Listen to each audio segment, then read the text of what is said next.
Uppal elevated కారిడార్ను త్వరలోనే పూర్తి చేస్తామని మంత్రి కోమటిరెడ్డి వెంకటరెడ్డి అసెంబ్లీలో ప్రకటించారు. ఏప్రిల్ 2వ వారంలో పనులు వేగవంతం చేసి మే చివరి వారంలో టెండర్లు పిలుస్తామన్నారు. రేడియల్ రోడ్లను సైతం కలుపుతూ ప్రణాళికలు చేస్తున్నామని కోమటిరెడ్డి వెంకటరెడ్డి అన్నారు. వెల్ఫేర్ స్కీమ్స్ ఇచ్చినా ఏమి ఇచ్చినా ఆ మనిషి ఇవ్వాలి. ప్రతి ఒక్కరు 2 వీలర్స్ ఉన్నాయి, ప్రతి ఇంట్లో 3-4 వెహికల్స్ ఉన్నాయి, కార్లు ఉన్నాయి, ట్రాఫిక్ పెరిగింది. ఈ సమయంలో రోడ్లు ఇంపార్టెంట్. ఒక పెద్ద నేను భువనగిరి పార్లమెంటు మెంబర్గా ఎన్నికైనప్పుడు వయా ఉప్పల్ ఎలివేటెడ్ కారిడార్ మీదుగా నేను భువనగిరికి వెళ్ళి అటుకెళ్ళి జనగాం, చేరియాల, సిద్దిపేట పోయేవాడిని. అంతకుముందే స్టార్ట్ అయింది అది.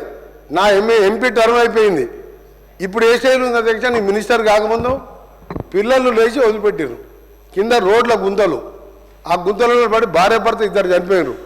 అంబులెన్సులు పోవు. దాని తర్వాత నేను, మా స్పెషల్ సెక్రటరీ గారు, మా సెక్రటరీ గారు, ఏఎన్సీ గారు, అరే మీ నిర్వాహకం చెప్తారు, ఒకసారి చెప్పాలా? మీరు 8,000 కిలోమీటర్లు వేసినాను.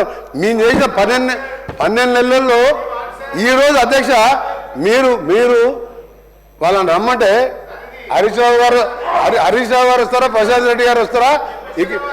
ఇక్కడి నుంచి మనం పోదాం. నేను దాన్ని క్లోజ్ చేయకుండా 4-5 సార్లు నేను అక్కడికి వెళ్ళి, అక్కడ ఢిల్లీకి వెళ్ళి గడ్కరీ గారిని కలిసి, నేషనల్ చైర్మన్ కలిసి క్లోజ్ చేసి రీటెండర్ పెడితే మళ్ళీ 2 ఇయర్స్ పడుతుందంటే ఆ కాంట్రాక్టర్ని వచ్చి ఎస్క్రూ అకౌంట్ ద్వారా వేరే వాళ్ళతో మాట్లాడి 1 మంత్లో 4 స్లాబ్లు వేసి, నెక్స్ట్ మంత్ మరొక 3 స్లాబ్లు వేసి 18 మంత్స్లో కంప్లీట్ చేస్తున్నాం అధ్యక్ష. Uppal elevated corridor 40% next April 2nd వీక్లో.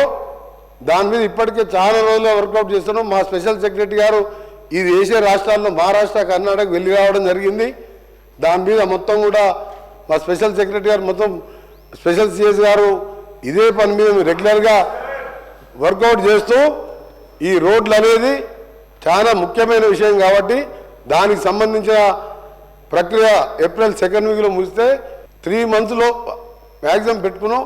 1 మంత్ డిలే అయినా సరే దీన్ని ఒక రోల్ మోడల్గా మండల్ హెడ్ క్వార్టర్కి వెళ్ళి జిల్లా హెడ్ క్వార్టర్కు మా శాఖ ద్వారా, అలాగే మా గౌరవ మంత్రివర్గ పంచాయతీరాజ్ శాఖ ద్వారా గ్రామాలకు వెళ్ళి మండల్ హెడ్ క్వార్టర్కి సింగిల్ బీటీ రోడ్స్ ప్రతి ఒక్క తండాకు గ్రామ పంచాయతీలు ఏర్పాటు చేసినాం.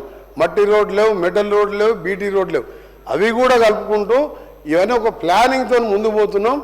ఈ ప్లానింగ్ అంతా కూడా ఒక డిసెంబర్ వరకు ఇవన్నీ స్టార్ట్ అయినప్పుడు అప్పుడు మీకు అర్థమవుతుంది మీకు మాకు తేడా.